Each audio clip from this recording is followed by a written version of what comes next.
Le gouvernement du Canada a présenté son nouveau plan d'immigration pour les années 2025 à 2027.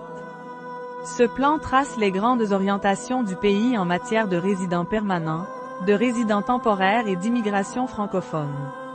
Le mot d'ordre équilibrer la croissance démographique avec la capacité d'accueil du pays. Allons voir ensemble les grandes lignes de ce plan. Pour la première fois, le Canada ne se limite pas aux résidents permanents. Le gouvernement inclut aussi les résidents temporaires, c'est-à-dire les travailleurs étrangers, les étudiants internationaux et les demandeurs d'asile. L'objectif est clair: ramener la proportion de résidents temporaires à environ 5% de la population totale d'ici la fin de 2026. Cette mesure répond aux préoccupations liées à la pression sur le logement, les services publics et le marché du travail. Pour les résidents permanents, le Canada prévoit de stabiliser le nombre d'admissions.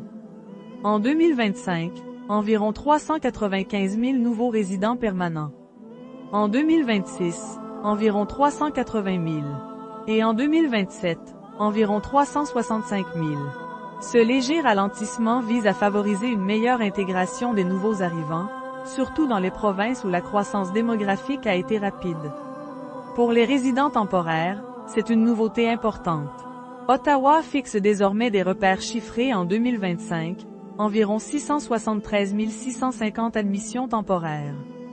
En 2026, environ 516 600. Et en 2027, environ 543 600. Ces cibles permettront de mieux planifier les arrivées en fonction des besoins économiques et des capacités d'accueil des provinces et territoires. Le Canada maintient sa priorité à attirer des travailleurs qualifiés. Environ 62% de toutes les admissions permanentes viendront de la catégorie économique. Cela inclut le programme des travailleurs qualifiés, le programme de l'expérience canadienne, le système Entrée Express et les programmes des candidats des provinces. Ces mesures visent à combler les pénuries dans les domaines de la santé, de la construction, des technologies et de l'agriculture. Le regroupement familial représente environ 22% des admissions. Le gouvernement veut faciliter le parrainage des conjoints, des enfants et des parents, tout en réduisant les délais de traitement. En parallèle, environ 15% des admissions sont réservées aux réfugiés et aux personnes protégées, confirmant l'engagement humanitaire du Canada. Le plan d'immigration 2025 à 2027 met aussi l'accent sur la francophonie hors Québec. Les cibles sont précises: 8,5% en 2025, 9,5% en 2026 et 10% en 2027. L'objectif: renforcer les communautés francophones en milieu minoritaire et soutenir la vitalité du français à travers le pays.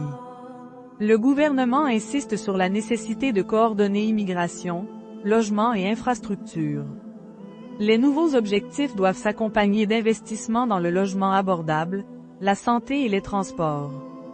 Le message est clair: la croissance démographique doit rester soutenable pour les villes comme pour les régions rurales.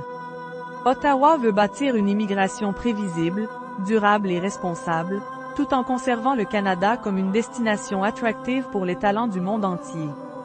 Le ministre de l'Immigration rappelle que l'immigration est essentielle à la prospérité du pays, mais qu'elle doit être planifiée selon les réalités économiques et sociales actuelles. En résumé, le plan d'immigration 2025 à 2027 vise à stabiliser les arrivées permanentes, mieux encadrer l'immigration temporaire, renforcer la francophonie, et maintenir l'équilibre entre croissance et intégration. Une approche plus stratégique, qui aurait de accent aigu finit la vision de l'immigration canadienne pour les prochaines années.